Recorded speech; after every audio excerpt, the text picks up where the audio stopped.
लिखो, हेडिंग लिखो आप लोग, reducing balance method, reducing balance method, reducing balance method, reducing balance method. 2 minute मेरी तरफ देखो एक बार। आप लोग में से कोई मेरे को फ्लैट रेट मेथड रिकॉल करा सकता है क्या था, अगर याद है तो? एक आपके पास में क्या रहेगा बताओ, प्रिंसिपल। फिर क्या होगा कि उस प्रिंसिपल पे अगर आप लोन सपोज करो कि 20 साल के लिए लेते हो, तो उस प्रिंसिपल पे 20 साल का इंटरेस्ट इमीडिएटली कैलकुलेट हो जाएगा। फिर आपका प्रिंसिपल प्लस 20 साल का interest divided by total number of months, जितना टाइम ड्यूरेशन आप डिमांड कर। ये था फ्लैट रेट मेथड का आइडिया। ठीक। रिड्यूसिंग बैलेंस मेथड में क्या होता है, मैं एक चार्ट दिखा रहा हूं आपको, उस चार्ट की हेल्प से हम थोड़ा समझने का ट्राई करेंगे इस चीज को। अब देखना ध्यान से, ये एक चार्ट देख, इसमें आप ज्यादा दिमाग अभी मत लगाओ, इस चार्ट को फिर से हम लोग बाद में देखेंगे। अभी के लिए आप ये समझो कि रिड्यूसिंग बैलेंस मेथड में क्या होता है कि ये आपका बैलेंस है, शुरू शुरू में इतना लोन लिया आप, तो पहला जो ईएमआई आप पे करोगे ना, उसमें क्या होगा कि एक सर्टेन रेट से ये वाले प्रिंसिपल पे इंटरेस्ट लगेगा आप, और इंटरेस्ट का अमाउंट इतना हो जाएगा, और इंटरेस्ट के अलावा जितना इस ईएमआई में पैसा गया आपका, वो प्रिंसिपल रिपेमेंट की तरफ फॉरवर्ड हो जाए। ये बात समझ में आया आप? फिर क्या है कि जब यहां पे आप थे तो आपके नाम पे जो लोन चढ़ा हुआ था वो प्रिंसिपल कितना था, 1 लाख। ये समझ में आ रहा है? लेकिन फर्स्ट इंस्टॉलमेंट के अंदर में कुछ पैसा इंटरेस्ट का गया उसके पास में, कुछ पैसा क्या चीज का चला गया बताओ, प्रिंसिपल का चला गया। अब अगली बार जब प्रिंसिपल आप देखोगे तो वो इतना रहेगा कि इतना माइनस इतना हो जाएगा, इतना माइनस इतना हो जाएगा। मतलब फर्स्ट ईएमआई में जो भी प्रिंसिपल रिपेमेंट हो गया होगा, वो प्रिंसिपल का अमाउंट इसमें से क्या हो जाना चाहिए, सब्ट्रैक्ट। यहां तक ओके है। अब जब सेकेंड ईएमआई आप देने जाओगे तो जो इंटरेस्ट कैलकुलेशन आपका है वो 1 लाख पे नहीं हो, वो होगा इस बचे हुए प्रिंसिपल, एक सर्टेन रेट से, जिस रेट पे आपको लोन ऑफर हो। ठीक है। फिर इस पे इंटरेस्ट कैलकुलेट करके अगला जो आपका ईएमआई जाएगा ये वाला, उसमें उसका इंटरेस्ट पहले वो काट लेगा, और जो एक्स्ट्रा पैसा बचा इसके अंदर में वो पैसा आपके प्रिंसिपल रिपेमेंट की तरफ चला जाए। अब आपको मेन चीज यहां पर यह समझना है कि ये जो इंटरेस्ट है that came by calculating interest on 1 lakh, लेकिन जो सेकंड वाली ईएमआई में आपका जो इंटरेस्ट वाला पार्ट कटा होगा it is lesser. Why it is lesser? Because आपका प्रिंसिपल यहां से एक ईएमआई के पेमेंट के बाद में बस इतना ही बचा आपका लोन। क्लियर है ना? तो अभी लेसर प्रिंसिपल पे जब आप वो सेम रेट से इंटरेस्ट कैलकुलेट करने का ट्राई करोगे तो इंटरेस्ट आपका सेम आएगा पिछले बार की तरह कि कम आना चाहिए, कम आना चाहिए। ठीक है ना? फिर सपोज करो कि सेकंड ईएमआई का पेमेंट हो गया आपका, तो अब आपका प्रिंसिपल ड्यू कितना है, इतना है। जो अगला ईएमआई आपका जाएगा उसके अंदर में इस वाले प्रिंसिपल पे इस रेट से इंटरेस्ट कैलकुलेट करके आपको इंटरेस्ट मिल जाएगा, आई थिंक ये वाला। देखो क्लियर है कि नहीं, आया बात समझ? और जैसे जैसे आप ईएमआई के पेमेंट में आगे बढ़ते जाओगे, ये जो इंटरेस्ट वाला कंपोनेंट है दैट यू विल सी कि श्रिंक हो रहा है, कम होता जा रहा है। कम क्यों हो रहा है? क्योंकि बार बार थोड़ा सा प्रिंसिपल आपके ईएमआई में से प्रिंसिपल रिपेमेंट की तरफ जा रहा है, थोड़ा सा पैसा आपके ईएमआई पेमेंट में से किस तरफ जा रहा है बताओ, प्रिंसिपल के। तो ईएमआई का जो क्वांटिटी है ना उसको तो वो लोग फिक्स रख देगा, सो दैट कि उनके लिए भी कैलकुलेशन इजी हो और आपके लिए भी पेमेंट करने के लिए दिमाग आपका क्लियर हो कि यार हर महीना मेरे को इतना ही दे। लेकिन आरबीएम मेथड में क्या होता है कि interest is not calculated on the loan principal for the whole time period, for 20 years 30 years, जितना के लिए भी आप लोन ले रहे हैं, it is not calculated by that. इसमें क्या होता है कि okay you have taken this loan at this rate of interest, ठीक है ना? तो फर्स्ट जब आपका ईएमआई पेमेंट होगा तो this rate will be applied on this principle and आपका इतना इंटरेस्ट बनेगा। ये समझ में आ रहा है आप? फिर आपकी ईएमआई में जो बचा हुआ पैसा है that will go towards principal repayment. अगला ईएमआई के टाइम पर क्या होगा कि they will now count this amount as principal, not the initial amount, not the loan that you took initially. अब आपके लोन में थोड़ा पैसा आपने रिपे कर दिया ना, तो जितना पैसा अभी भी बचा हुआ है आपके नाम पे लोन का, उस पे ये वाला रेट लगा के अगले बार का इंटरेस्ट कैलकुलेशन।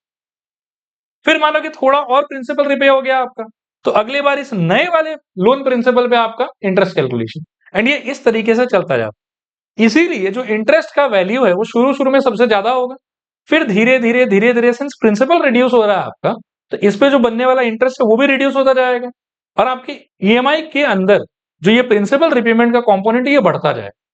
देखो क्लियर है कि नहीं clear? This is how reducing balance method works.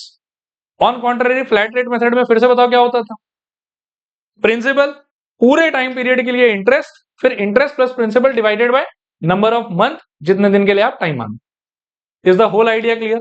RBM वाला मेथड क्लियर हो गया। वहां पर मेरे को याद दिलाओ कि ईएमआई का फॉर्मूला क्या था, पी प्लस पी, मतलब अगर मेन फॉर्मूला बताऊं तो P plus P I N divided by N था। P कॉमन ले लेते तो क्या होता था, 1 plus I N divided by N. P आपके बाहर पड़ा हो यहां पर, लेकिन आपका ईएमआई का फॉर्मूला वगैरह जो है वो डिफरेंट हो जाएगा। एक बार अभी आओ थोड़ा सा पढ़ भी लेते हैं थ्योरी वगैरह, फिर मैं वापस से आऊंगा इस सिचुएशन। आ जाओ यहां देखो। So in reducing balance method, the interest is calculated only on the outstanding remaining principal balance at the beginning of each period, monthly, ये daily नहीं monthly होगा आपके लिए। As you pay off the principal with each EMI, the principal balance drops, resulting the progressively lower interest charges over time. I hope कि ये statement अब sense create कर रहा है आपके लिए। शुरू-शुरू में लोन अमाउंट कितना था आपके लिए 1 लाख, हमारे उस चार्ट के हिसाब से। तो पहला जो इंटरेस्ट कैलकुलेशन हुआ, जो भी गिवन रेट है उसके हिसाब से किस पे 1 लाख। फिर पहला ईएमआई जब आपका गया तो इंटरेस्ट आपने रिपे कर दिया उसका, ईएमआई में जो बचा हुआ पैसा था वो किस तरह चला गया होगा आपके प्रिंसिपल रिपेमेंट में। तो जो अगला ईएमआई आप भरोगे उसमें जो इंटरेस्ट आपके नाम पे कैलकुलेट होगा वो 1 लाख पे नहीं होगा, रिड्यूस प्रिंसिपल पे होगा। फिर से एक ईएमआई आप दोगे, उसमें ईएमआई का इंटरेस्ट चला गया आपका ईएमआई के अंदर में से, बचा हुआ पैसा वापस किधर जाएगा, प्रिंसिपल रिपेमेंट में। तो अगली बार प्रिंसिपल और कम हो गया आपका, और फिर जो अगला इंटरेस्ट कैलकुलेशन होगा वो और कम वाले प्रिंसिपल पे होगा। And this will go on like this continuous. देखो रिपीट करूं कि हो जाए, वही चीज इस डेफिनेशन में लिखा। और एक बात लिखा हुआ देखो, I think you will be able to relate. In this method initially a larger portion of EMI goes towards interest. जो शुरू में पहले ईएमआई में इंटरेस्ट कंपोनेंट था वो सबसे बड़ा था, क्योंकि शुरू में जो आपका लोन अमाउंट था वो सबसे ज्यादा था। फिर जैसे जैसे आप आगे बढ़ोगे धीरे धीरे वो जो इंटरेस्ट कंपोनेंट का वैल्यू है कंपेयर टू फर्स्ट, वो धीरे धीरे कम होता जाएगा कि बढ़ता जाएगा, कम होता जाएगा। और एकदम जो लास्ट वाला ईएमआई आप पे करोगे ना, उसमें वो इंटरेस्ट कंपोनेंट का वैल्यू सबसे कम रहेगा, चलेगा मेरे ख्याल में।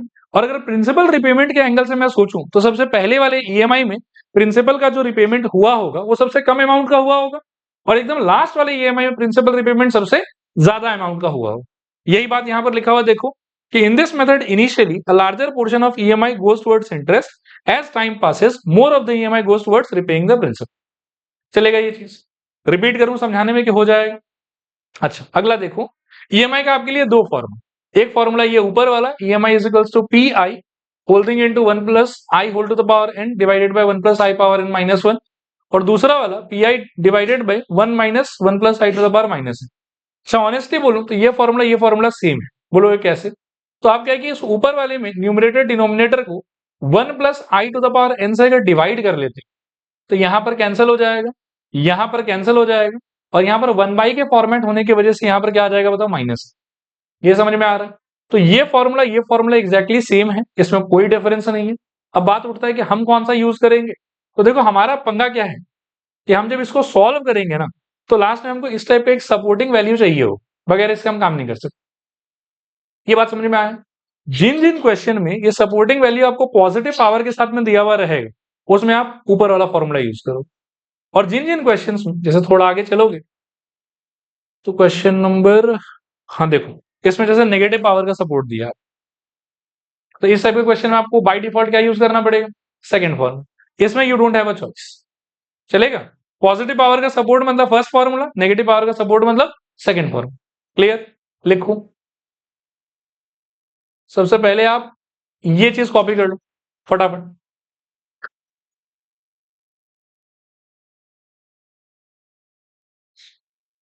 एक बात खाली मैं यहां पर बोल लेना चाहता हूं, देखो बाकी सारे सिंबल्स का मीनिंग एग्जैक्टली सेम रहेगा। जैसे पी का मतलब क्या हो जाएगा आपका, प्रिंसिपल लोन अमाउंट। आई का मतलब हो जाएगा इंटरेस्ट पर रुपी पर मंथ, ये इग्नोर करो आप। आई का मतलब पहले क्या होता था आपके लिए, I is equal to what, R by K into 100। अभी जब आप ईएमआई का बात करोगे ना, तो इसमें पेमेंट हर हमेशा हर क्वेश्चन में बाय डिफॉल्ट कैसा रहेगा बताओ, मंथली। तो मंथली यदि हुआ तो के का डिफॉल्ट वैल्यू कितना हो जाए, 12। उसके चक्कर में आई का डिफॉल्ट फॉर्मूला क्या हो जाएगा, आर डिवाइडेड बाय 1200। जैसे बाकी जगह पर के इंटू 100 डिपेंडिंग ऑन की एनुअली चल रहा है, सेमी एनुअली चल रहा है, कैसे चल रहा है, हम के को खुद से चूज कर देते। ईएमआई के केस में हर हमेशा वो बाय डिफॉल्ट क्या हो जाएगा आपके लिए, 12। सो आई का वैल्यू आपके लिए क्या हो जाएगा, आर डिवाइडेड बाय 1200। फिर अगला पार्ट है एन, तो एन का मतलब भी हमारे लिए होता था के इंटू टी। लेकिन ईएमआई के टाइम पर के का डिफॉल्ट वैल्यू कितना होगा 12, इसीलिए एन का वैल्यू डिफॉल्ट क्या हो जाएगा आपके लिए 12 इंटू टी। क्लियर मेरे ख्याल में सबके लिए, लिखना भी हो गया। आओ एक बार इस प्रॉपर्टी को देखो, हालांकि सारा बात मैं एक्सप्लेन कर चुका हूं, आओ एक बार फिर से पढ़ लेते हैं। For a loan which has fixed rate of interest the EMI remains the same for the complete tenure of the loan. ये होना ही है, ईएमआई का अमाउंट कभी चेंज नहीं होगा, उसमें से कितना इंटरेस्ट की तरफ जा रहा है, कितना प्रिंसिपल की तरफ जा रहा है, आरबीएम मेथड में that will keep on changing. ठीक है ना, फर्स्ट वाले ईएमआई के अंदर में इंटरेस्ट का जो हिस्सा है वो लार्ज रहेगा, प्रिंसिपल का हिस्सा थोड़ा कम रहेगा। जैसे जैसे आगे जाओगे प्रिंसिपल आपका श्रिंक होता जाएगा, इंटरेस्ट पेमेंट आपका श्रिंक होता जाएगा और प्रिंसिपल रिपेमेंट आपका बढ़ता जाएगा। तो जो वो वाला पार्ट है कि कितना इंटरेस्ट की तरफ गया और कितना प्रिंसिपल की तरफ गया, that will change for every EMI payment. ठीक है, लेकिन ईएमआई जो आपके अकाउंट से पैसा कटेगा overall that will remain same, वो नहीं चेंज होगा। लाइक आपका ईएमआई अगर मान लो कि 20,000 रुपए का बना तो हर महीना 20,000 ही जाएगा। हो सकता है कि पहले महीने में इंटरेस्ट की तरफ 5,000 और लोन रिपेमेंट की तरफ 15,000, अगले महीने में वो 5,000 से फिर क्या होगा 6,000 होगा कि 4,000 होगा, उसको 4,000 की तरफ ही जाना पड़ेगा। क्लियर मेरे ख्याल में, लेकिन वो अपना इंटरनल मैनेजमेंट है, आपके अकाउंट से हर महीना कितना पैसा कटेगा 20,000 लाइफ लॉन्ग जब तक आपका लोन चल रहा है। क्लियर मेरे ख्याल में। अगला पॉइंट है the first EMI has highest component, highest interest component and the lowest principal component. Subsequently the interest component keeps on reducing, ये मैंने आपको एक्सप्लेन भी कर दिया, when principal component keeps on increasing. ठीक है ना, and the last EMI has the least interest component and the highest principal repayment component. चलेगा ये चीज। अब यहां से क्वेश्चंस को स्टार्ट करते हैं, उसके पहले एक ये छोटा सा नोट, अभी लोन कैलकुलेट करने का, ईएमआई कैलकुलेट करने का कितना तरीका प्रिवेल करता है, दो। क्या क्या, फ्लैट रेट मेथड और आरबीएम मेथड। अगर किसी क्वेश्चन में कुछ नहीं बोला, वैसे तो बेटर रहेगा कि अगला बोल दे कि आरबीएम मेथड चाहिए कि फ्लैट रेट मेथड चाहिए, लेकिन अगर कोई मेथड मेंशन्ड नहीं है तो डिफॉल्ट मेथड हमको क्या सोचना है बताओ, आरबीएम, क्योंकि करेंट डे यही वाला चीज है वो मार्केट में यूज होता है, फ्लैट रेट जनरली यूज नहीं होता। चलेगा ये चीज। आओ पहला सवाल देखो, आप एक बार सोच लो पढ़ के। Mrs Dubey borrowed 5 lakh from a bank to purchase a car and decided to repay by monthly installment in 5 years. बढ़िया बात है। The bank charges 8% per annum compounded monthly. Calculate the EMI. ये 5 लाख रुपया क्या है, principal. Purchase the car decided to repay by monthly installment in 5 years, ये क्या हो गया, टी। एन नहीं है, ये टी है। और के तो 12 हो गई, ईएमआई है तो उसमें कोई टेंशन नहीं है। 8% क्या हो गया, आप आर लिखो। P is equals to 5 lakh comma T is equals to 5 comma R equals to 8%। अभी दो वैल्यू जो आपको अलग से निकालना पड़ेगा, एक होगा I is equals to R divided by 1200, R आपका हो गया 8, सो 8 अपॉन 1200। अच्छा यहाँ देखो, एक और ट्रिक मैं आपको बताता हूँ, बाई डिफॉल्ट इसका वैल्यू जो है वो ये वाले डेसिमल से मैच करना पड़ेगा, क्योंकि ये 1 plus I to the power N का वैल्यू है। ठीक है, तो आई का वैल्यू यही वाला हो, क्या आ जाएगा बताओ, 0.0067। चलेगा, एन का आंसर क्या होगा बताओ, 12t। So 12 into 5 which is equals to how much, 60। इसके बाद में फॉर्मूला आप लिखोगे, सपोर्टिंग वैल्यू सिंस पॉजिटिव में है तो आपका वैल्यू हो जाएगा EMI is equals to P into I into 1 plus I to the power N upon में 1 plus I to the power N minus 1। Solve करोगे तुम 5 lakh into 0.0067 into 1.67 to the power 60 upon में 1.67 टू द पावर 60 माइनस 1। यहां तक copy कर, कुछ गलत कर दिया क्या, अच्छा 60 होगा सर। ठीक है,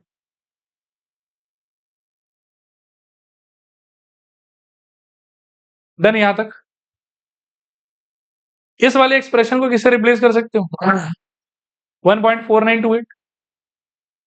ठीक है, अब यहां के बाद में आप लोग ये वाले स्टेप पे आ जाओ।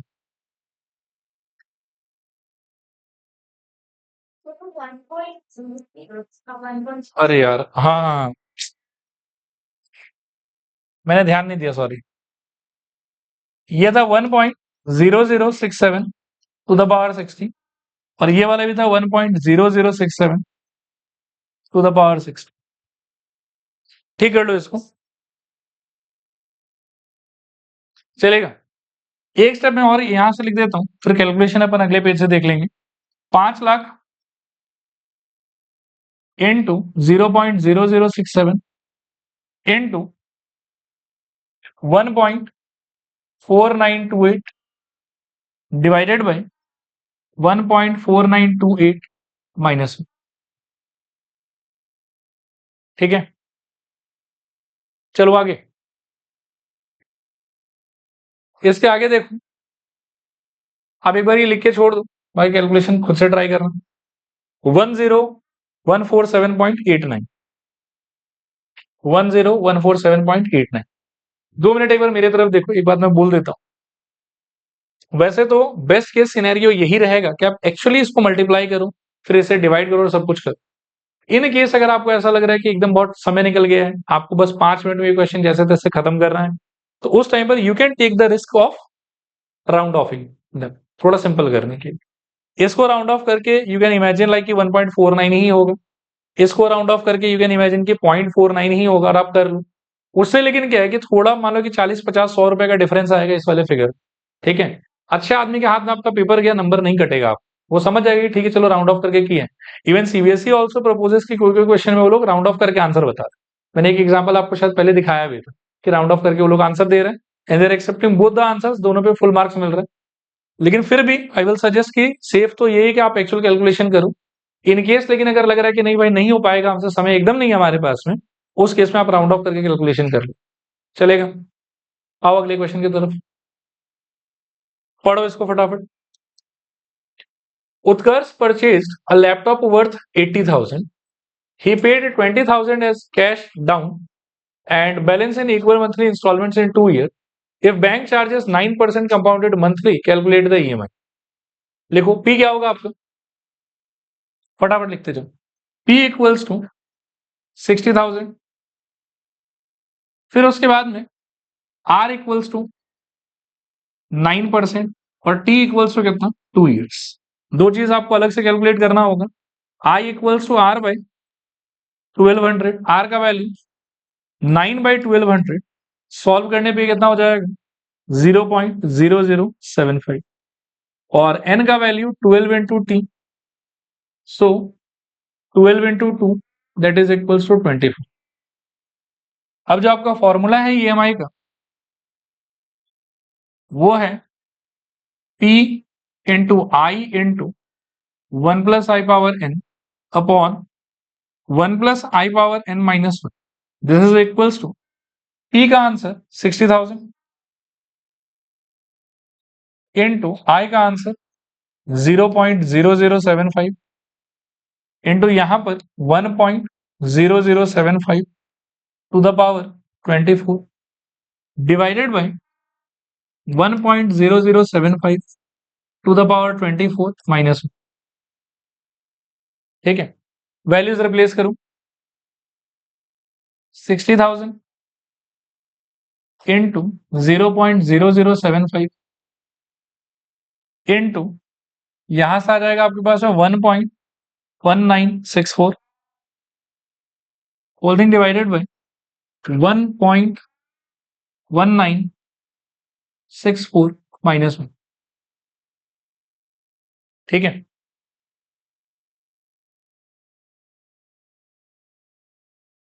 इसमें भी एक चीज और बोल के छोड़ देता हूं। कभी कभार क्या होता है ना कि ये जो आप यूज कर रहे हो, उसके बिहाफ पे अगर आप ये फ्रैक्शन वाला फॉर्मेट यूज करते हो तो कैंसिलेशन आपको बहुत अच्छे से दिखेगा।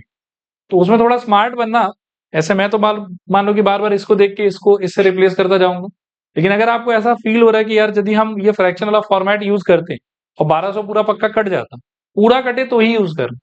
अगर कट के मान लो कि फिर वो फ्रैक्शन में कन्वर्ट हो रहा है ना, तो फिर कोई मतलब नहीं, फिर आपको डिवाइड वगैरह करना ही पड़ेगा। लेकिन अगर पूरा फुल्ली कैंसिलेशन होने का चांसेस है, जैसे यहाँ पर हमको लग रहा है कि हो जाएगा शायद, ठीक है ना, तो फ्रैक्शन वाला फॉर्मेट जो आपके लिए बेटर रहेगा, मैनुअल कैलकुलेशन चलेगा ये चीज। आंसर लिखो इसका 2741.24, 2741.24। ठीक है, अगला क्वेश्चन देखो। Mister Bharti wishes to purchase a flat for rupees 60 lakh with a down payment of 10 lakh and balance in equal monthly payment for 20 years. If bank charges इतना compounded monthly calculate the EMI. लिखो P कितना हो जाएगा आपका 50 लाख। फिर are कितना है आपके लिए 7.5% और टी है आपके लिए कितना 20 ईयर्स। ठीक है, सो यहां से फिर I is equals to R by 1200, R is 7.5 upon 1200 is equals to value यहां से छाप सकते हैं फिर से 0.00625। आई के बाद में N equals to 12t, so 12 into 20 which is equals to 240। यहां से फिर वैल्यू डालो, अब मैं फॉर्मूला नहीं लिख रहा हूं, हाँ सीधा वैल्यू डाल रहे हैं। 2 बार प्रैक्टिस कर लिया आप लोगों ने। 50 लाख इनटू आई की जगह पर 0.00625 इनटू 1.00625 टू द पावर 240 और डिवाइडेड बाय में 1.00625 टू द पावर 240 माइनस 1।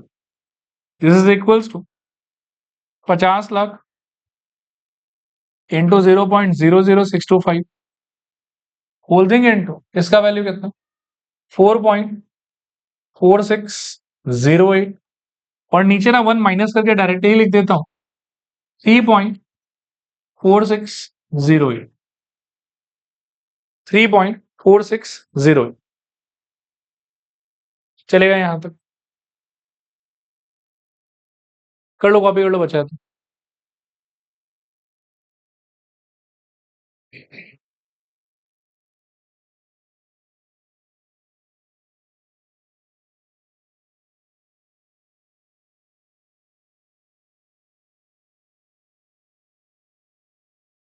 छोड़ दो बेचारे को। अच्छा ये हो गया होगा, आंसर कॉपी कर लो 40,279.70, 40,279.70 डन। आगे चल रहे हैं देखो। Mister Dharmendra Patel purchase a motorcycle for rupees 1.5 lakh with 25,000 down payment. He wishes to repay the balance in equal monthly payments in 4 years. Bank charges 9% compounded monthly. Calculate the EMI. लिखो P is equals to, इसमें conceptually बहुत tough question कुछ नहीं होता, बार बार यही सब रहेगा, बस कैलकुलेशन वाला पार्ट ट्रिकी है, वो अच्छे से करना है आप लोग। 1,25,000 फिर R is equals to 9% and T is equals to 4 years। फिर इसके बाद में I इज इक्वल्स टू क्या R by 1200, R is 9 by 1200, solve करने पे ये हो जाएगा शायद से 0.0075 और I के बाद में N चाहिए आप 12 इंटू टी, सो 12 इंटू 4 ये हो गया आपके लिए कितना 48। ठीक है, और EMI इज इक्वल्स टू सीधा वैल्यू डाल रहा हूं, प्रिंसिपल आपको हो गया 1,25,000। ठीक है, इनटू आई का value 0.0075 into 1.0075 to the power 48 divided by 1.0075 to the power 48 minus 1।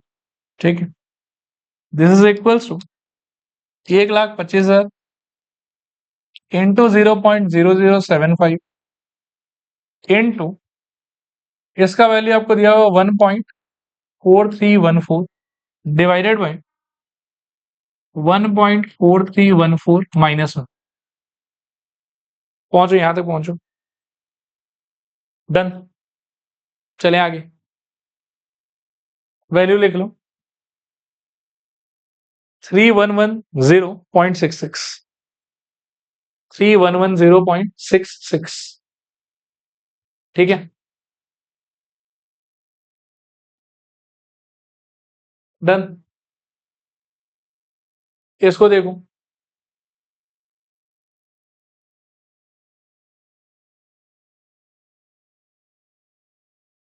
लिखना है कि समझाना है, लिख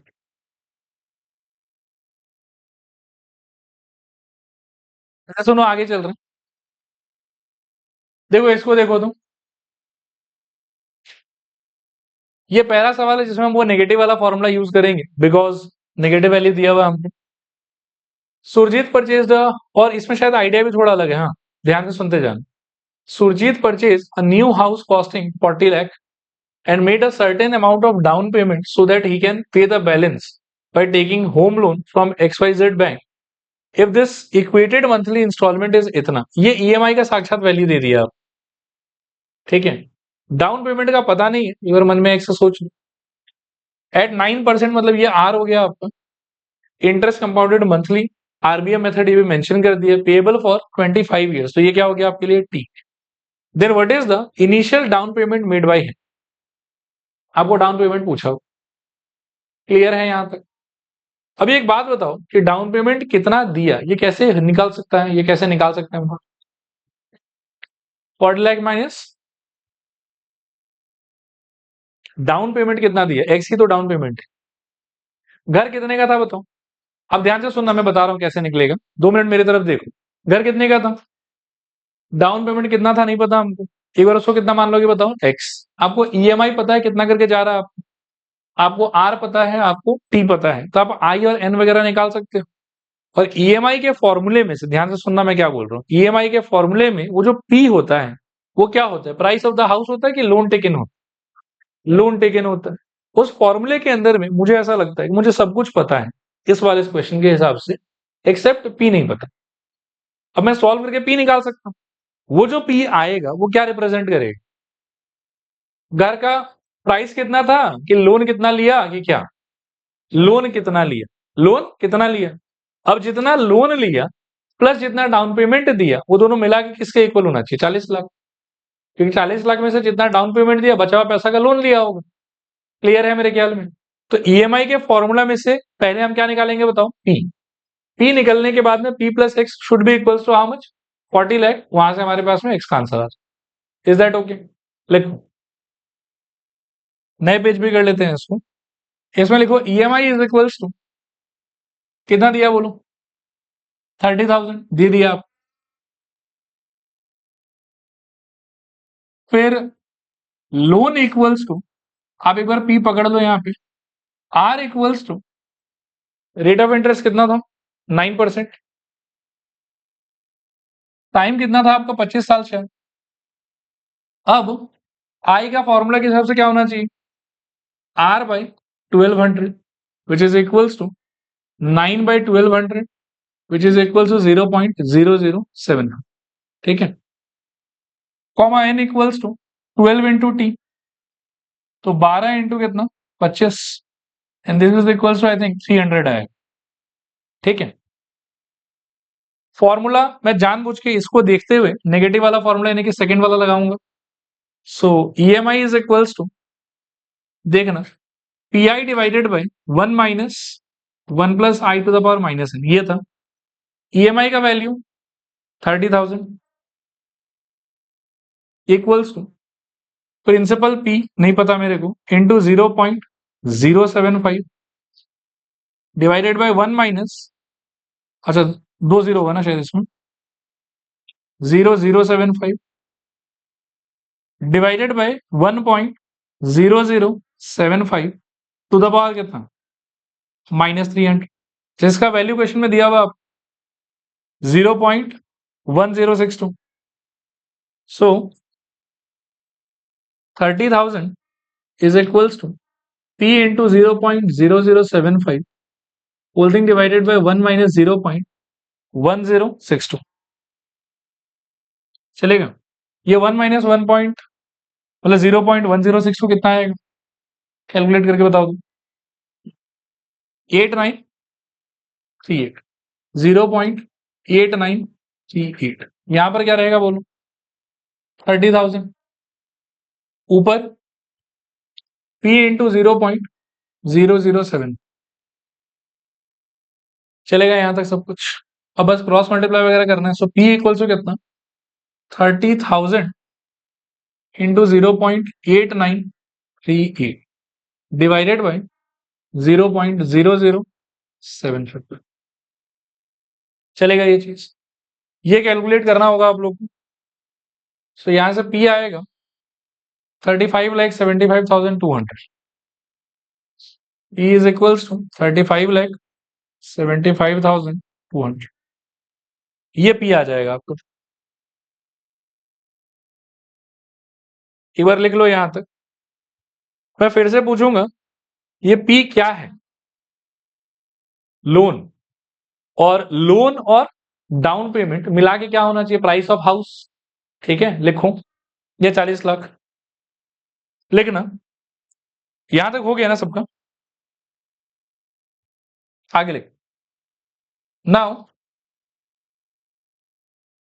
P plus X should be equals to 40 lakh. So X equals to 40 lakh minus 35,75,200। क्या बचेगा बताओ? 4,24,800 ना। ठीक है, 4,24,800 चलेगा। इसका कोई पार्ट दोबारा समझाऊं कि हो जाएगा? चलें आगे। देखो आगे चल रहे हैं फिर। अगला क्वेश्चन देखो। अच्छा, यहां से ये सारा क्वेश्चन 3-4 और है इस टाइप का, ये सारा पीवाई क्यूज है। ये सारा एग्जाम में आ रखा।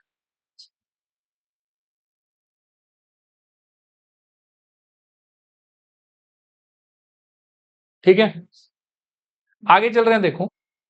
Amrita bought a car worth 12,50,000 and makes a down payment of 3 lakh. The balance amount is to be paid in 4 years by equal monthly installment at an interest of 15% per annum.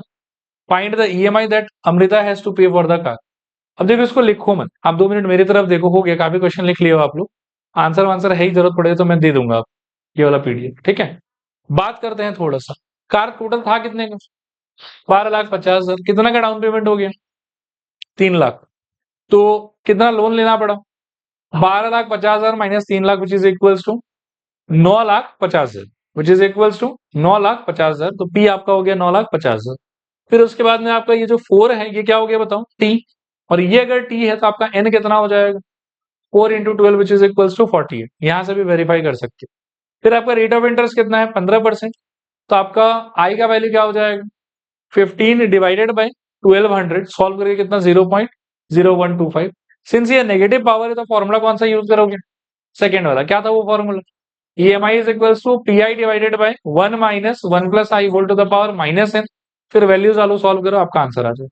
Nothing new about this question, so will ignore it. ठीक है, अब यहाँ देख सकते हैं principal उतना ही आया है, आई उतना ही आया जितना हमने बात किया था, एन भी उतना ही है। फिर ये फॉर्मूला, वैल्यू पुटिंग, सॉल्व करो, आंसर। ठीक है, मूविंग टू नेक्स्ट। ये वापस से सेम ही क्वेश्चन है शायद, बस थोड़ा सा डेटा अलग है।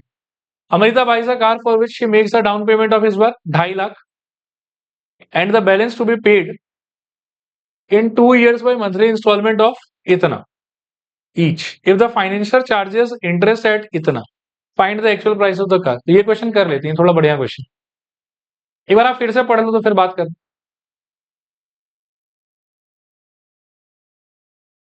रेडी, पढ़ लिया? ये 2.5 लाख रुपया क्या है बताओ तो? 2 मिनट मेरी तरफ एक बार देख लो, फिर अपन कर लेते हैं इसको। ये क्या है बताओ? Down payment. ये तो गया। फिर ये डाउन पेमेंट जाने के बाद में किसी के अमाउंट का लोन लिया होगा, उसको हम कौन से सिंबल से रिप्रेजेंट करते हैं? पी। फिर उस पी के ऊपर में ये वाले रेट से फिर इतने साल के लिए ईएमआई भर भर के भर भर के भर भर के हमारा लोन चुकता हो जाएगा। ईएमआई कितना करके जा रहा है? 25,448। और बाकी सारा इंफॉर्मेशन को यूज करके can we find P from here? Once we are able to find our P, ध्यान से सुनना मैं क्या बोल रहा हूं। Once we are able to find our P, since हमको पूछ रहा है कि initially price of the car क्या था, तो वो कितना हो सकता है बताओ? जितना का मैंने लोन लिया प्लस जितना मैंने क्या दिया था? Down payment. क्लियर है मेरे ख्याल में? तो मेरा आंसर क्या हो जाएगा? पी का आंसर यानी कि लोन का आंसर प्लस डाउन पेमेंट। ठीक है ये चीज। चलो लिखो तो, पहले मैपिंग कर लो वैल्यूज को। तो पहले आप लिखो down payment. Down payment is equals to 2.5 lakh. ठीक है, फिर उसके बाद में time is equals to 2 years, comma EMI is equals to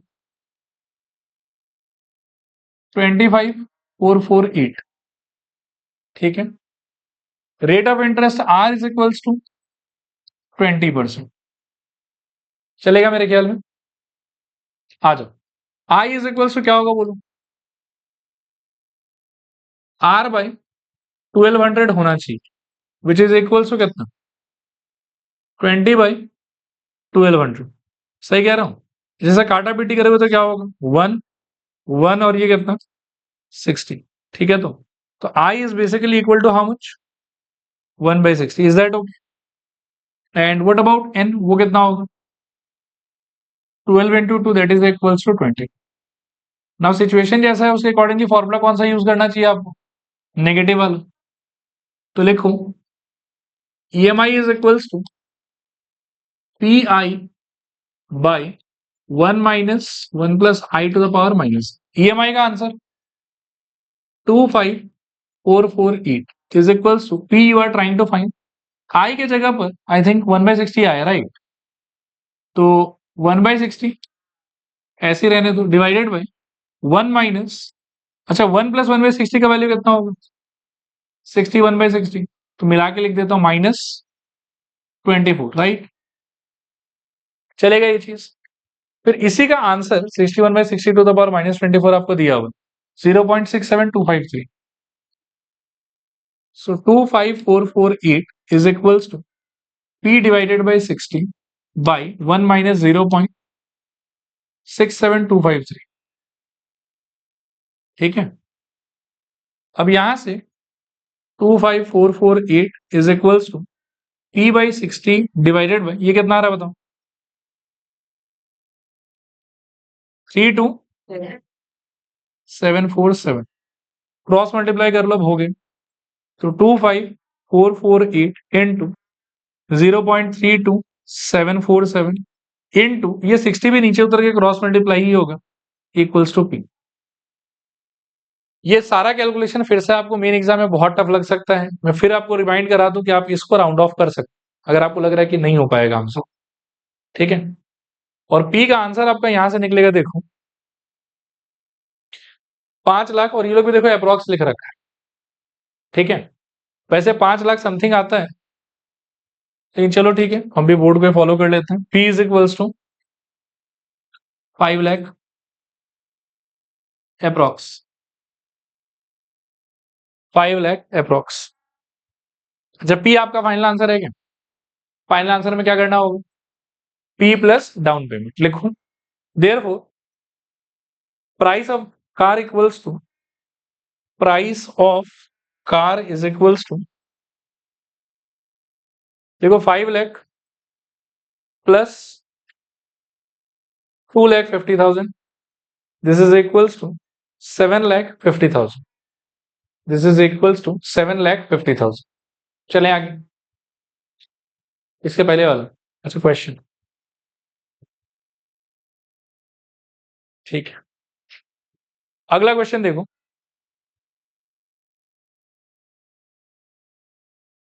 Madhu exchanged her old car valued at 1.5 lakh with a new one priced at 6,50,000. She paid X as down payment, ठीक है, and the balance in 20 monthly installment of 21,000 each. The rate of interest was 9%. Find the value of X. X क्या है आप, down payment, और बाकी जितना data है उससे क्या निकाल सकते हो आप, लोन टिकट। क्या निकाल सकते हो, लोन टिकट। फिर क्या है कि मधु ने पुराना गाड़ी दे दिया, उसका उसको स्क्रैप वैल्यू कितना मिला होगा, 1.5 लाख, और नया गाड़ी कितने का था, 6,50,000। तो मधु का जो देने का लाइबिलिटी है वो कितना का है, 5 लाख। 5 लाख में से जो हमारा लोन निकलेगा वो माइनस करके जो पैसा बचा होगा वो पैसा पक्का किस फॉर्मेट में गया होगा, डाउन पेमेंट। रिपीट करूं आइडिया को कि हो जाएगा, एक बार और थोड़ा सा डिस्कस कर लेते हैं। 6.5 लाख का कार है, पुराना गाड़ी का स्क्रैप वैल्यू कितना मिलेगा आपको, 1.5 लाख। तो इमीडिएटली अब आपको पैसा देना कितना है, 5 लाख। उसमें से कुछ पैसा आप डाउन पेमेंट के फॉर्मेट में दोगे, बाकी पैसा आप लोन बना लोगे आप। तो पहले जो इन्फॉर्मेशन हमारे पास में है उसको सॉल्व कर करके हम लोन का पैसा निकाल लेंगे, और हमको देना कितना था उसको, ये गाड़ी एक्सचेंज में लेने के बाद में 5 लाख देना था हमको ओवरऑल। उसमें से जितना मैंने लोन लिया होगा, अपार्ट फ्रॉम दैट और जो भी पैसा आपका ड्यू है वहां, वो पैसा पक्का आपको कौन से फॉर्मेट में देना पड़ा हो, डाउन पेमेंट और ऑप्शन के। रिपीट करूं कि हो जाएगा पक्का? चलो आगे चलो, लिखूं, let let loan is equals to P, comma down payment is equals to कितना, X, comma EMI is equals to, बोलो कितना, 21,000। बाकी सारा डेटा भी देखो एक बार। एन इक्वल्स टू क्या हो जाएगा, अब एन जनरली होता था 12 इंटू टी, लेकिन ईयर का तो कोई इन्फॉर्मेशन है ही नहीं, हमको डायरेक्टली बोल दिया कि 20 महीना में लोन कंप्लीट हो जाएगा, तो यही क्या है आप, एन नंबर ऑफ पेमेंट। ऐसे जनरली हमको 2 इयर्स 3 इयर्स बोला रहता था। 2 ईयर बोलने का मतलब क्या है, कितना महीना पेमेंट करेंगे हम, 24 मंथ्स, ठीक है ना। वो हम निकालते थे 12 इंटू टी करके। यहाँ पर लेकिन हमको टी नहीं दिया है, टी की जगह पर डायरेक्टली क्या दिया कि 20 महीना तक आपका ईएमआई चलता रहेगा। तो डायरेक्टली हमारे एन का वैल्यू कितना हो जाएगा बताओ, 20। लिखूं, N equals to 20, I equals to क्या होना चाहिए, आर बाई 1200। आर कितना दिया आपको, 9%। सो 9/1200, 0.007, और कॉमा ऊपर आर भी लिख दो एक बार, 9%। इसके आगे EMI is equals to, since negative power दिया हुआ है, दूसरा formula P into I divided by 1 plus I to the power minus, ठीक है। वैल्यू जब डाल दोगे इसके अंदर में, तो ईएमआई का आंसर कितना है, 21,000 is equals to P into I, P आप सर्च कर रहे हो, आई का value 0.0075, whole thing divided by 1 minus 1.0075 to the power -20। So 21,000 equals to P into 0.0075 upon में 1 माइनस 0.86118985। जिस साल ये दिया था ना, बच्चे एकदम पगला गए थे हाँ, तो उसमें वही मैं दिखा रहा हूँ आपको, तो वैसे यहाँ पे किया हुआ नहीं, मतलब ठीक है, 4 डिजिट तक जो है वो राउंड ऑफ कर ही लेना आप, नहीं तो फिर बहुत मुश्किल हो जाएगा। क्या हो जाएगा बोलो आपके लिए, 1 माइनस 0.8612, और ऊपर है P इंटू 0.0075। अच्छा, भैया सॉल्व करके क्या आएगा, 1388, एक से 21,000। So 21,000 is equals to P into 0.0075 divided by 0.1388। अब क्रॉस मल्टीप्लाई करोगे तो 21,000 इंटू 0.1388 अपॉन में 0.007 इक्वल्स टू P। और क्या आ रहा है बताओ, एक सेकेंड है, बाकी लोग यहां तक पहुंचो, डन। 4 तक ले सकते हो, 4 से कम मत करना, नंबर ऑफ सिग्निफिकेंट डिजिट्स। 5 का क्या था, अच्छा 5 को अगर उड़ाना है तो उसका बोल रहे हो क्या, तो क्या,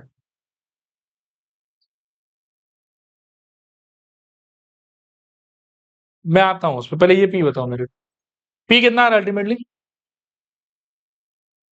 मैं यहीं से एक बार चेक कर लेता हूँ, 3,88,640, 3,88,640।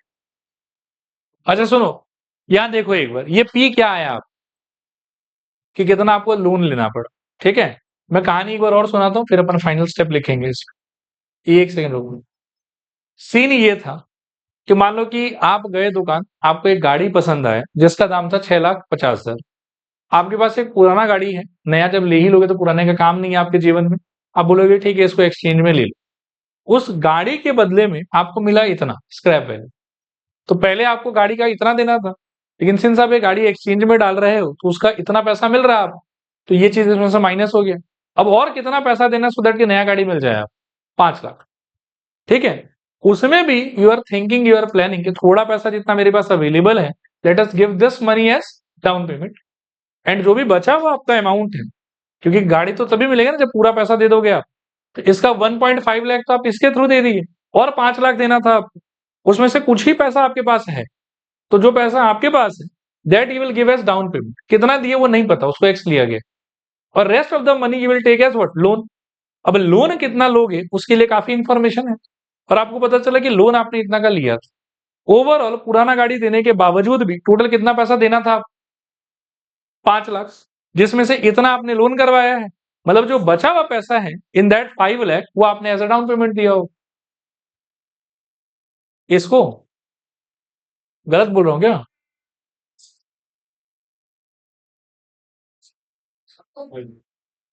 5 लाख, 5 ही लाख की टेंशन में आओ, लिखो now P plus X should be equals to 5 lakh, ठीक है। So X equals to 5 lakh minus 388640, और क्या आएगा बताओ? 211360, गलत लग रहा है, 111360, 111360, ठीक है। मैं फिर बता दूं, आपका ऑब्लिगेशन 5 लाख रुपया क्यों था? दो गाड़ी वाज ऑफ 6,50,000, बिकॉज आपने एक पुराना कार एक्सचेंज में डाला था, उसको बेच के आपको 1.5 लाख रुपया क्रेडिट हुआ, वो समझो कि टोटल प्राइस में से माइनस होगी, बाकी आपको अपफ्रंट इतना पेमेंट करना था। क्लियर है मेरे ख्याल में? नेक्स्ट हेडिंग लिखूं, हो गया ये वाला क्वेश्चन खत्म। Amortisation of loan, amortisation of loan कितना क्वेश्चन है इसमें? क्वेश्चन 3 ही है। इसको मैं थोड़ा सा बस फॉर्मूला पढ़ा लेता हूँ, बाकी ठीक है अगले क्लास कर लेंगे, कोई बात नहीं, परेशान मत हो आप। हेडिंग लिखो आप, एमोर्टाइजेशन ऑफ लोन, ठीक है। 2 मिनट मेरे तरफ देखो, रेडी, बोलना स्टार्ट करो। आजकल क्या है, देखो ऐसा होगा कि दुनिया बहुत फास्ट होगी, ठीक है ना। हो सकता है कि आप आज 40 लाख रुपए का लोन ले रहे हैं, 2 साल 3 साल आप कुछ मेहनत कीजिए, कुछ आपके पास में अचानक से बहुत पैसा आ जाए, एंड यू वांट के मतलब यार हमको अब ठीक है लोन नहीं चाहिए, ये लो पैसा आ गया वापस लो। क्लियर है? तो इन सब की वजह से क्या होता है कि एक आइडिया है जिसको हम लोग बोलते हैं एमोर्टाइजेशन ऑफ लोन। इस एमोर्टाइजेशन ऑफ लोन के तहत क्या होता है कि जिस दिन आप जाके लोन मांगिएगा ना उस दिन इमीडिएटली वो आपको ये वाला चार्ट दे दे कि देखिए आप हमसे इतना लोन मांग रहे हैं, हम आपको इस रेट पे उसको ऑफर कर रहे हैं, ये ईयरली रेट है, जो आई का वैल्यू होगा हमारा I is equals to R by 1200, वो करने से ये हो जाए, और आप मांग रहे हैं 1 साल के लिए, यानी कि 12 पेमेंट में you will complete it, so this is our EMI जो आपका बैठेगा, और वो आपको इमीडिएटली ये शेड्यूल बना के दे देगा। ये शेड्यूल क्यों इंपॉर्टेंट है? ये शेड्यूल इसलिए इंपॉर्टेंट है, हो सकता है ना आपका कि मान लो कि 3 पेमेंट के बाद, या मैं रेक्टेंगल ही यूज करता हूं, मान लो कि 3 पेमेंट के बाद में आपका मन करे कि मुझे ना हो गया पैसा वैसा आ गया, रिपे कर देना, तो आपको पता तो होना पड़ेगा ना कि कितना रिपे कर। तो 3 पेमेंट के बाद में आपके नाम पे इतना बैलेंस पड़ा हो, मतलब जो लोन आपने कितने का लिया था बताओ, 1 लाख, 3 पेमेंट तो किया आप, 3 पेमेंट में थोड़ा थोड़ा करके आपका इंटरेस्ट भी जा रहा था और थोड़ा थोड़ा आपका प्रिंसिपल भी रिपे हो रहा था, तो 3 पेमेंट के बाद में इतना आउटस्टैंडिंग लोन है आप, आया बात समझ? क्लियर है? इतना दे दोगे तो हो गया। मान लो कि आप इसको सपोज करो कि 7वें पेमेंट तक कंटिन्यू करें, ठीक है ना, 7वें पेमेंट तक कंटिन्यू करें, तो 7 ईएमआई गए आप, 7 के बाद में यू आर थिंकिंग यार अब सफिशिएंट पैसा है मेरे पास में, आज के आज मैं इसको खत्म करना चाहता हूँ। क्यों? क्योंकि देखो पूरा यदि लोन चलाओगे ना तो भले ही कम कम ही सही, लेकिन कुछ पार्ट तो इंटरेस्ट में भी जा रहा है, ये पैसा का आपको कुछ नहीं मिल रहा है, ये तो किसको मिल रहा है बताओ? बैंक को मिल रहा है। तो to save this amount of money you might plan कि मेरे को यहीं पे लोन खत्म कर, अब लेकिन यहाँ पे लोन खत्म करना है तो भाई शुरू में इतना का लोन लिया था, लेकिन इतना किस्ती तो भरा है ना उसने, तो उसमें कुछ तो इसमें से पैसा कट गया होगा, कट कट के अब आज के डेट में जिसे आप चाहते हो कि लोन को मान लो कि आपको नल एंड वॉइड करना है, सारा पेमेंट करके लोन खत्म करना है आपको, तो कितना पेमेंट करने से लोन खत्म हो जाए? तो वो इतना पेमेंट करने खत्म मतलब देने से खत्म हो जाएगा। अब ये जो चार्ट होता है ना पूरा का पूरा, कि हर एक ईएमआई के बाद में अब आपका मान लो कि प्रिंसिपल और कितना बचा हुआ, मतलब in every EMI that you pay, some part will go towards interest obviously, and some part will go towards principal repayment. So after every EMI that you pay, your due, loan amount due will change. ये बात समझ में आ रहा है? And ये जो change होगा ये आपको पता होना चाहिए, सो दैट कि जिस दिन आपका प्लान हो, जिस दिन आपका मन हो कि कल हमको लोन खत्म करना है, तो आपको पता रहेगा अच्छा ये पैसा देना हमको हो गया, बाकी क्लियर है। अब हमको दो फॉर्मूला पढ़ना और एक अंडरस्टैंडिंग पढ़ना। एक फॉर्मूला हमको पढ़ना है कि after any number of payment when I go towards next payment, तो उस टाइम पर मेरा प्रिंसिपल ड्यू कितना हो, एक सेकंड रुको, उस टाइम पर मेरा प्रिंसिपल ड्यू कितना हो, देखिए घबराना मत। Principal outstanding at the beginning of kth period. Now what do you mean by kth period? This is first period, this is second period, this is third period, this is fourth, this is fifth, this is sixth, this is seventh. अब मान लो कि 6 तक payment कर दिया आप, 6 तक payment अगर आपने कर दिया तो जहां आप खड़े हैं अपने सीक्वेंस में, उस पोजीशन को हम क्या बोल सकते हैं? Beginning of seventh payment. क्या बोल सकते हैं बताओ? Beginning of seventh payment. Please थोड़ा ध्यान से है, मैंने हर चीज एकदम कैंडिडली आपको समझा दिया, थोड़ा सा पार्टिसिपेट करो, ज्यादा नहीं, कम से कम फॉर्मूला सारा देख लो आज, बाकी फिर क्या कि क्वेश्चन अपन अगले क्लास देखेंगे, लेकिन फॉर्मूला ही आपको डाइजेस्ट करने में थोड़ा सा क्या है कि एफर्ट मारना पड़ेगा, ठीक है ना। मैं फिर आपको बोलता हूँ, देखो क्या है हमारा फॉर्मूला। फॉर्मूला कहता है principal outstanding at the beginning of kth period. Now what do you mean by kth period? यहां पर in how many installments did you plan to pay off the whole loan? So this is your first period when you pay your first EM, this is your second, this is third, fourth, fifth, sixth, seventh, twelfth. अब मान लो कोई बंदा बोले कि हमको 20 साल में loan देना, तो how many period will that person face? 12 into 20 which is equals to 240। 240 periods है उसके लाइफ में ईएमआई के रिस्पेक्ट। ये बात आपको समझ में आ रहा है? मान लो कि पहला 50 ईएमआई उसने दे दिए, अब वो कौन से पीरियड में एंटर कर गए? 51st पीरियड में एंटर कर, ठीक है ना। 50 ईएमआई अगर वो दे के बैठा है, मतलब अब वो 51st पीरियड के बिगिनिंग में है। Am I clear? ये समझ में आ रहा है आपको? और 51st पीरियड के बिगिनिंग में उसके नाम पे लोन कितना बचा हुआ होगा, मतलब ईएमआई उसको हर महीना यही देना है, दैट इज क्लियर। शुरू में लोन उसने उठाया इतना का था, दैट इज ऑल्सो क्लियर।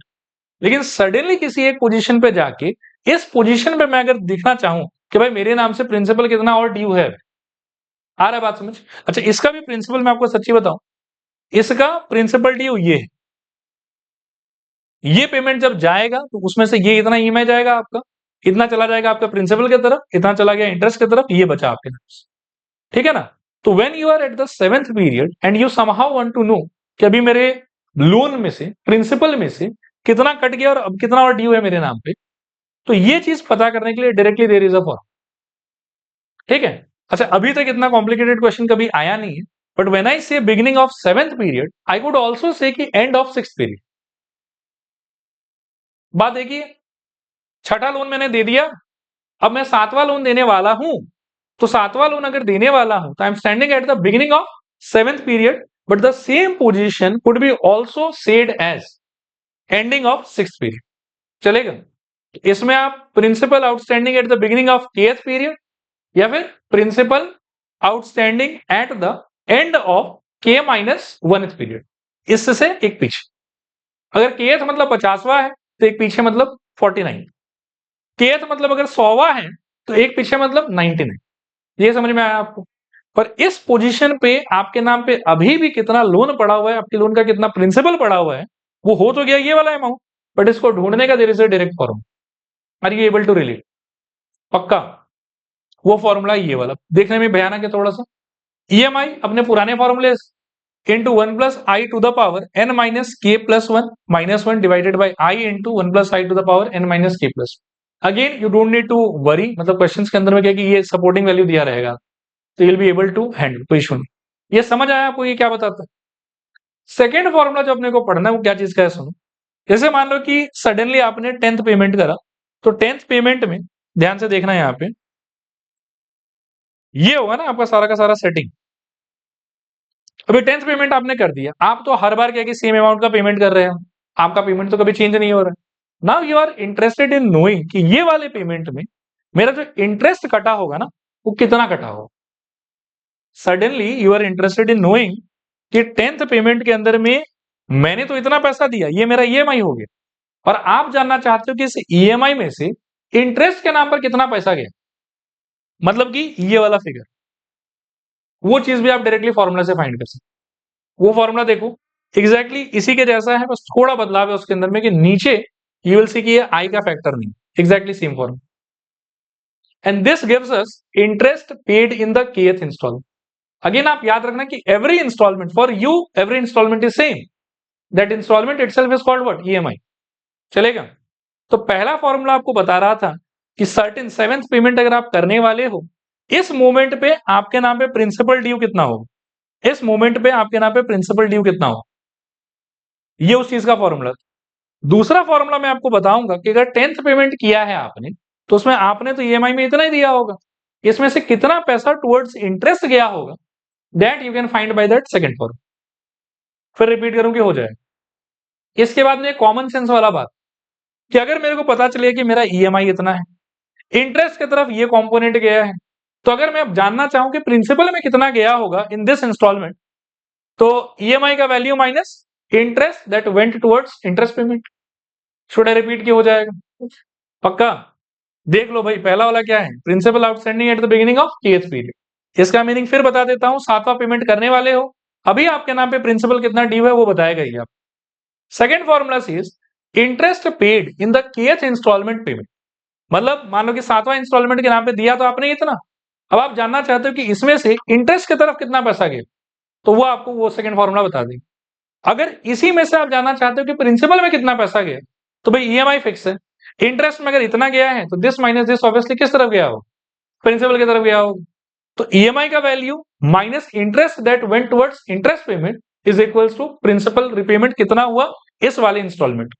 चलेगा यहां? और लास्ट एक आइडिया होता है कि ओवरऑल पूरा लोन खत्म करने में, पूरा लोन खत्म करने में मैंने टोटल इंटरेस्ट कितना पे किया। तो उसका एक बेवकूफ वाला तरीका हो सकता है कि इसको एड अप करो, और एक मान लो कि एलिगेंट तरीका हो सकता है कि मुझे पता है कि मैंने 12 इंस्टॉलमेंट दिए, हर बार मैंने इतना पैसा दिया है, टोटल मैंने पैसा कितना दिया है, 12 into value of my EMI, इतना पैसा मैंने टोटल दिया है, लेकिन उधार लिया कितना था, मात्र 1 लाख। तो 12 into this the total repayment that I made minus 1 lakh, बाकी सारा पैसा इंटरेस्ट पे गया होगा। नहीं आया समझ? पक्का? पहला फॉर्मूला क्या देगा बताओ?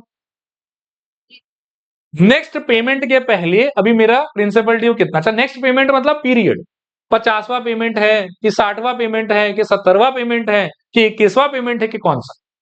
अभी मैं नेक्स्ट 21st पेमेंट करने वाला हूं, अभी मेरे पास में मेरे माथे पे 20 पेमेंट्स के बाद मेरा प्रिंसिपल कितना खत्म हो गया और कितना प्रिंसिपल अभी भी मेरा बचा हुआ है, वो चीज आपको डायरेक्टली एक फॉर्मूला बता सकता। दूसरा फॉर्मूला किस बात का था कि एक किसी पर्टिकुलर ईएमआई में 7वां 8वां 9वां 10वां कोई भी ईएमआई हो सकता है, उस ईएमआई में आपकी तरफ से तो पैसा सेम कटेगा, लेकिन हर बार ये जो इंटरेस्ट की तरफ जा रहा है वो पैसा चेंज होता रहेगा। तो किसी पर्टिकुलर पोजीशन वाले ईएमआई में इंटरेस्ट का पैसा कितना गया, वो आपको वो सेकंड फॉर्मूला बताएगा। अच्छा, ईएमआई माइनस इंटरेस्ट का पैसा कितना गया, ऑटोमेटिकली उस ईएमआई में प्रिंसिपल का पैसा कितना गया ये आपको बता देगा। और overall if you want to know कि पूरा पेमेंट करते करते मैंने टोटल इंटरेस्ट कितना पे किया, कितना मैंने लोन से एक्स्ट्रा पैसा पे किया, तो एक तरीका है कि शेड्यूल आपके हाथ में तो उसको ऐड कर लो। और दूसरा कॉमन सेंस वाला तरीका ये भी है कि number of payments that you made multiplied by value of each payment, तो ये हो गया total payment that you made, interest plus principal सब कुछ, और माइनस क्या कर दोगे बताओ, एक्चुअल जो लोन था। देखो क्लियर है कि नहीं clear? So that will automatically give you overall total interest paid by you. Should I repeat any part की हो जाए? पक्का? बस ये 3 फॉर्मूला लिख लो, that will be enough for today.